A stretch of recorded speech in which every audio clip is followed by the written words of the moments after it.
G'day folks, my name is Rob. Welcome back to another F1 fantasy video. Today we're looking at the watch list for race week 3 ahead of the Australian Grand Prix in just under 2 weeks.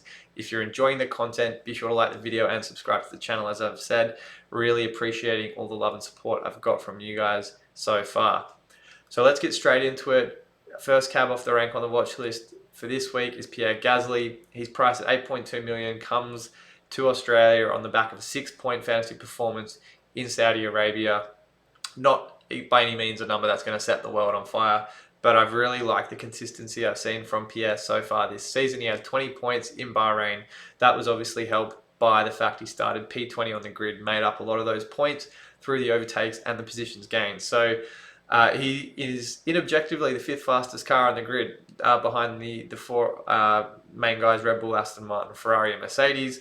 And as far as the midfield teams are concerned, I think Alpine is a step ahead of them in terms of race pace. So really liking what I'm seeing from Pierre, from that car, and the consistency he's delivering so far this season. He's had P9 finishes in both races, finished P9 behind Ocon just recently in Jeddah. So that's exactly what you want to be seeing from a driver at and around this price point. He's also, another reason why he's on my watch list is because he's also a pivot away from Lance Stroll.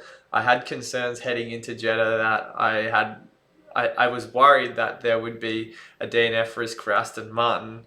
That obviously eventuated, and it wasn't by any means an ideal outcome for me or for anyone else who was tripled up on Stroll, Alonso and Aston Martin. So as a result of that, that minus 40 point hit can really hurt, but we move.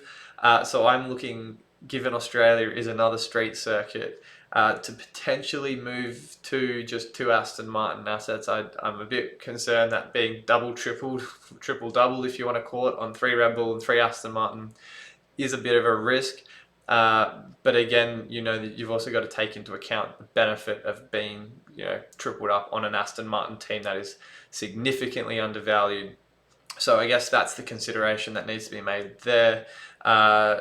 I put out a tweet earlier this week in relation to Australia that the last couple of races they've averaged 3 DNFs per race, 2022 and 2019. But if you go back further than that, we had 5 DNFs in 2018, 7 the year before that, and then more than 5 DNFs or DNSs or disqualifications through to 2014. So another prime opportunity to use that no negative chip. But I know a number of us are waiting to use it for a rainy weather race, a street circuit like Monaco.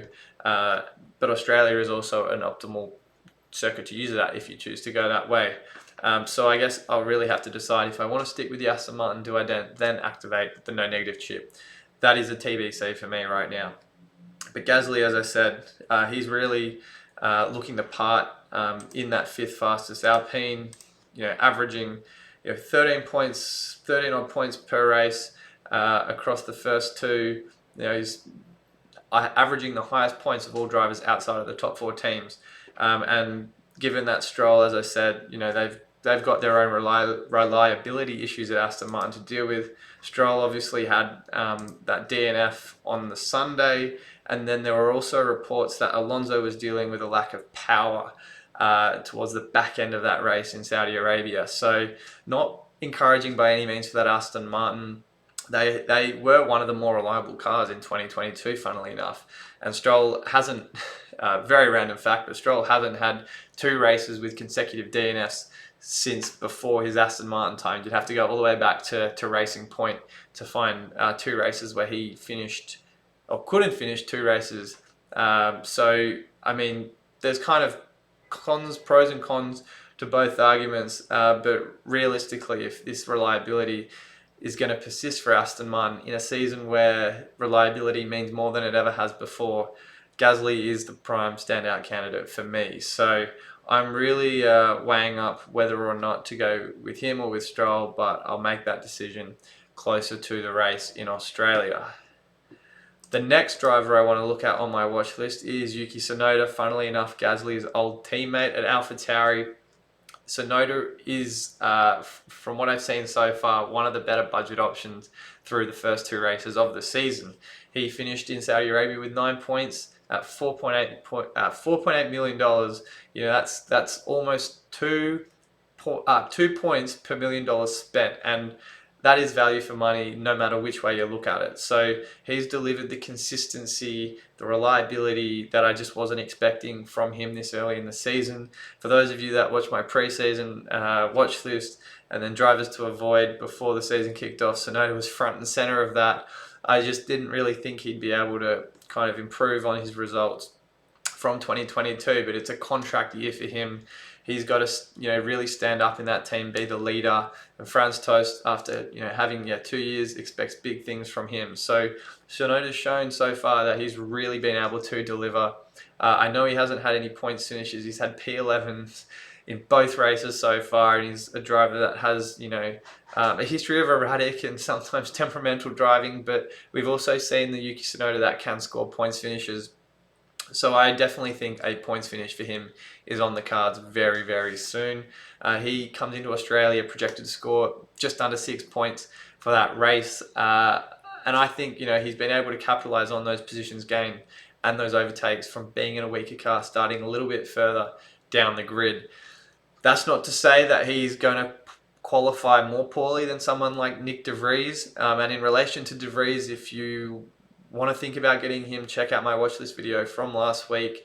A lot of the points I made last week will stand for Australia. But Tsunoda, he's qualified kind of around that P14, P15, P16 mark.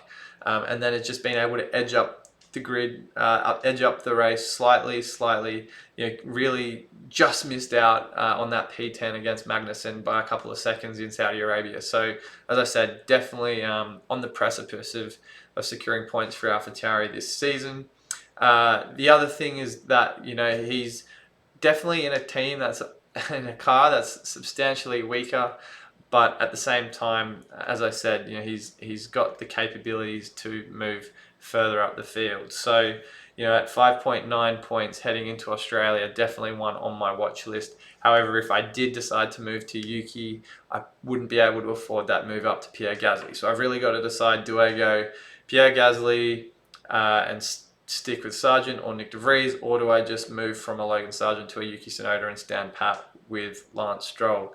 So that's really a decision I need to make ahead of Australia, but not something that I'm in any rush to decide on now. I mean, the reliability is pretty key, notwithstanding that. And as I said, we've seen a lot of that from AlphaTauri so far this season. So as long as you can have a budget driver that's equipped to finish the race, it doesn't really matter if they come in at P16 or P17. They just get a couple of overtakes, they finish the race, and the guys ahead of them that DNF, they'll just make up those positions gained as a result of that. So Tsunoda, as I said, very solid option at 4.8 million. But anyway, I'm going to keep the watch list just to 2 drivers for this race week. If I go at 3 or 4 a week, I will have exhausted everyone on the grid by about the 5th race of the season. So not looking to do that. I'll see if after Australia, heading into Baku, I decide to reintroduce a 3rd. But these are the 2 guys I'm looking at ahead of the Australian Grand Prix. As I said, if you're enjoying the content, please do like the video and subscribe to the channel. It helps me so much, even though it is a very small gesture. And if you do have anyone else on your watch list, be sure to drop a comment below as to who that might be, or if you disagree with either of these guys I've mentioned so far. But as I said, thank you very much for all the support. Thank you for watching, and I'll see you all very soon.